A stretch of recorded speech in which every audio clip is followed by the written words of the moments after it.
Buongiorno a tutti ragazzi e ben ritrovati sul nostro canale.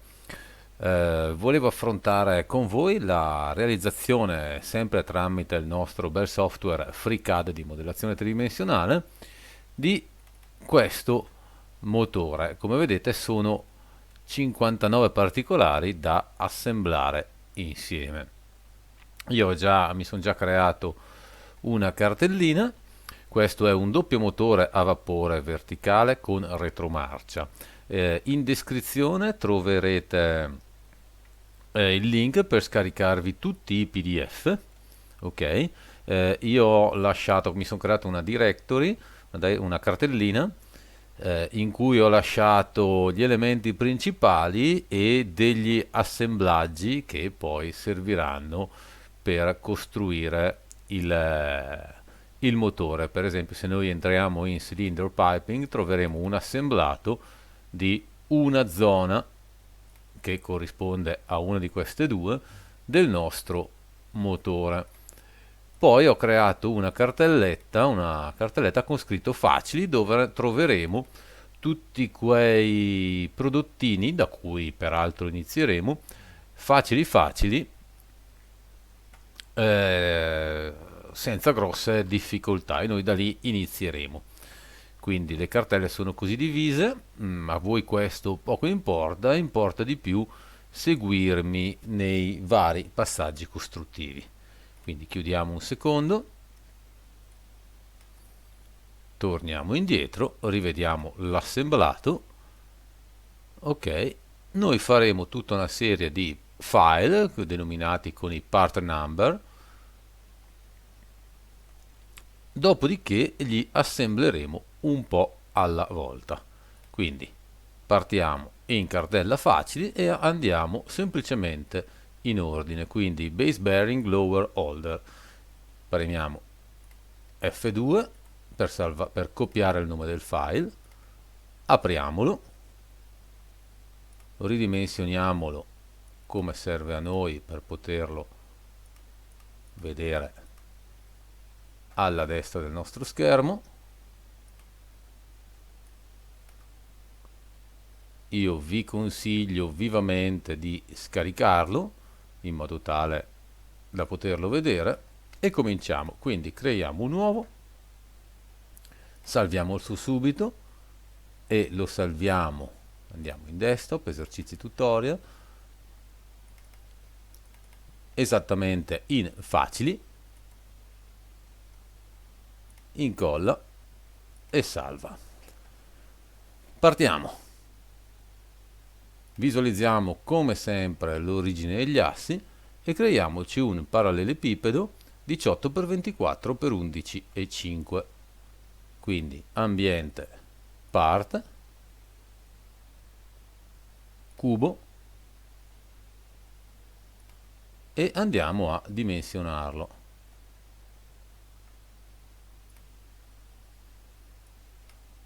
Quindi 24, allora lo facciamo così. Questa è la nostra origine degli assi, quindi x 24,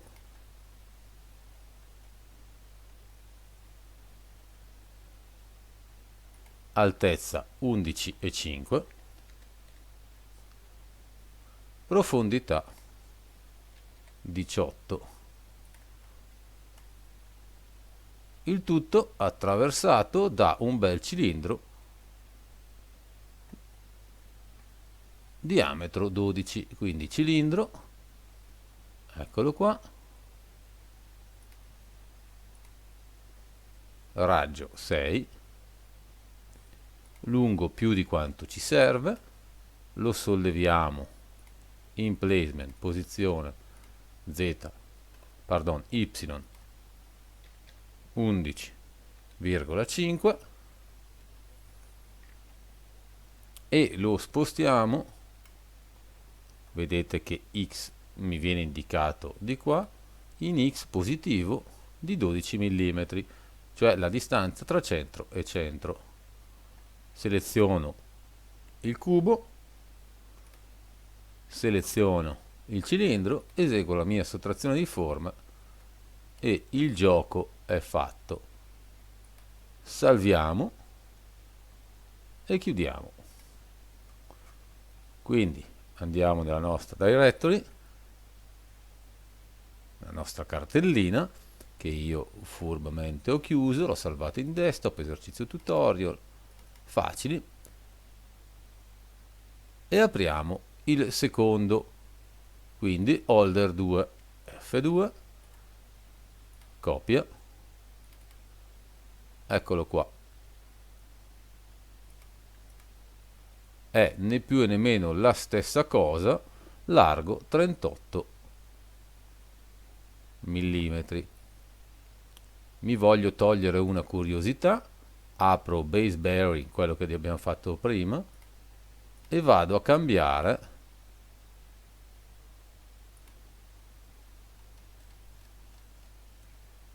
la lunghezza, una sola curiosità, vediamo. Oh, oh, oh, oh.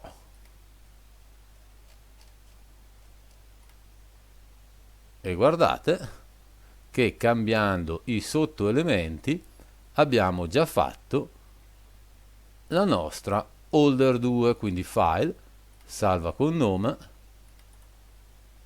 incolla e salva. Velocissimo.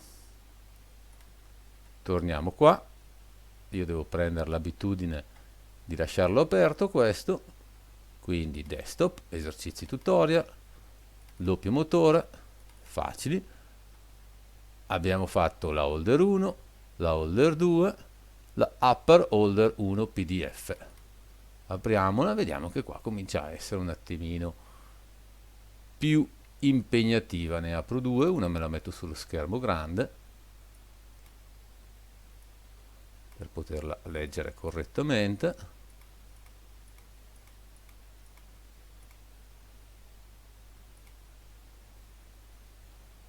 Quindi questa la chiudiamo, questa la chiudiamo.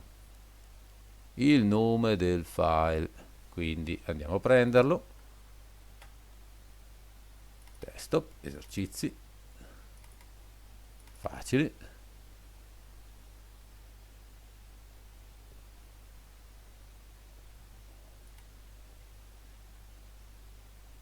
F2, copia, chiudiamo, creiamo un nuovo file, lo salviamo con il nome.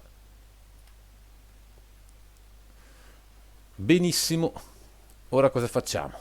Ora ci creiamo, andiamo a visualizzare l'origine degli assi e questa è una quasi facile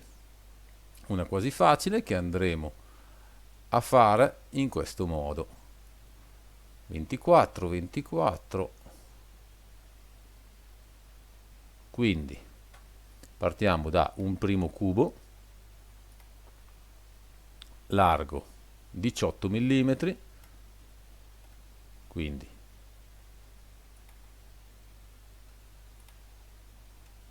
e 18, togliamoci una curiosità, perfetto, questa è la vista isometrica, quindi l'altezza da qua a qua è 14, la profondità è 18 e la larghezza è 24 mm. Lo centriamo, quindi lo posizioniamo in X a meno 12. Ecco qua. Perfetto. Andiamo a creare quest'altra sottobase che è sempre un cubo.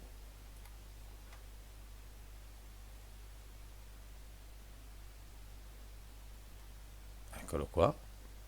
È sempre profondo 18 mm. È alto 7,5, 7,5, è lungo 66,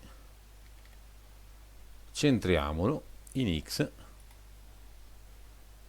meno 33 ed è alto rispetto a Z di 0,5, 0,5. 5. Perfetto. Eccolo qua, il nostro cubo. Uniamo insieme i due oggetti, quindi premiamo su uno e poi sull'altro col CTRL e creiamo un'unione di forme. Qua andiamo subito a creare due smussi da 2 mm,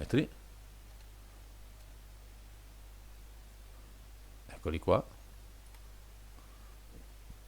Andiamo a togliere il cilindretto centrale, eccolo qua, cilindro. Andiamo prima a ruotarlo rispetto all'asse X, pardon, asse X è 0,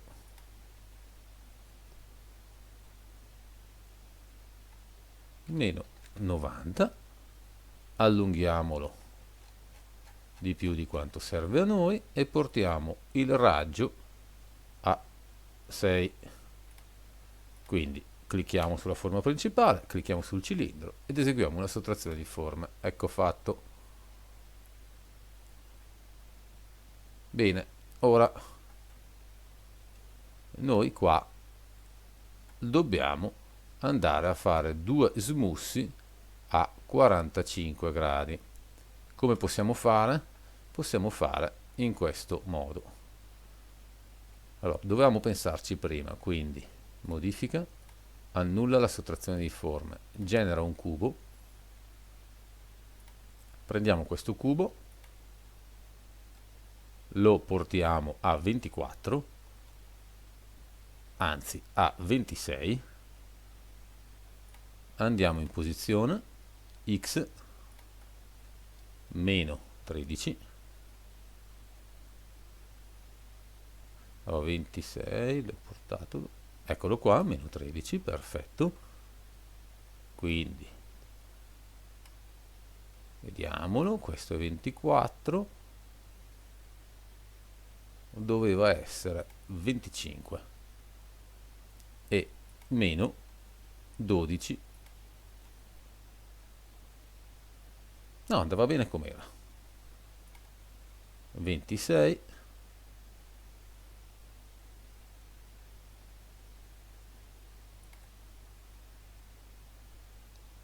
e meno 14. Lunghezza di questo cubo 18 mm. Prendiamo gli spigoli di questo cubo 1 e 1, 2 e creiamo su di esso due smussi da 1 mm.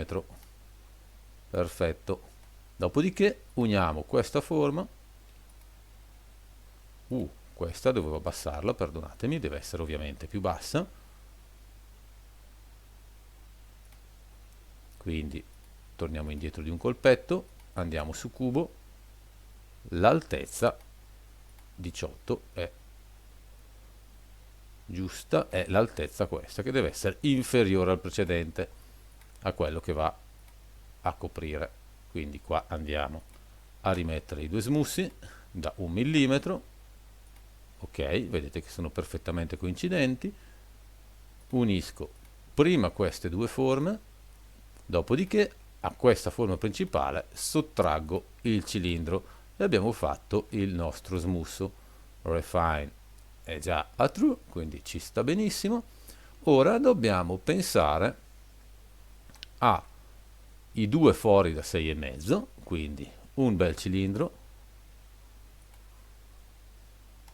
lo centriamo, quindi cilindro, allora raggio 6,5, quindi 3,25, posizione 18, quindi y diventa 9, 66, 45, quindi 22,5 in x, 22,5, cilindro 1, copia, incolla, cilindro 2, in x meno 22,5. Perfetto.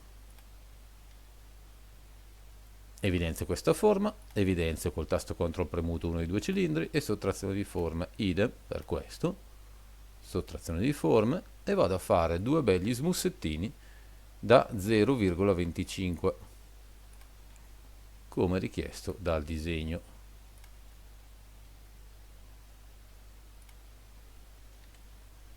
Ok, ecco fatto. Ora non ci resta che fare il foro filettato da 6, un foro M6. Quindi, se vogliamo fare un bel lavoro, facciamo prima un cilindro, diametro 5, quindi 2,5. Lo solleviamo e lo spostiamo in Z, in Y di 9. Selezioniamo la forma principale, il cilindro, facciamo il foro e andiamo a creare qua uno smusso da 0,5. Perché vi ho detto se dobbiamo fare un bel lavoro dobbiamo fare così? Perché se voi andate a sottrarre direttamente, come vi ho insegnato nei video precedenti, il filetto, sarà brutto l'ingresso. Invece, come si fa normalmente nelle lavorazioni meccaniche, si fa un foro, si fa uno smusso, poi si fa un filetto. Quindi andiamo in Fasteners, eccoci qua, creiamo una bella vite, ma scusate, ma gli andiamo a dire mi serve un M5, andiamo a mettere il thread a true, così vediamo il filetto, vedete, e andiamo a posizionarla in mira al foro filettato. Quindi placement, posizione, basta che esca, e 9 mm. Perfetto, selezioniamo la forma, perché io ho messo M5, non lo so, scusate, M6 andava benissimo, perdonatemi. Perfetto, ridimensionata, selezioniamo prima la forma, poi la vite, torniamo in part, sottrazione di forme. Ecco che il mio filetto è fatto perfetto con lo smusso. Salviamo. Direi che abbiamo fatto 3 particolari. Oggi ci fermiamo, video corto, e poi proseguiamo. Spero fin tanto di incuriosirvi con questo bel assemblato. Io intanto vi ringrazio per l'attenzione e vi aspetto al prossimo video. Grazie mille e buona serata a tutti.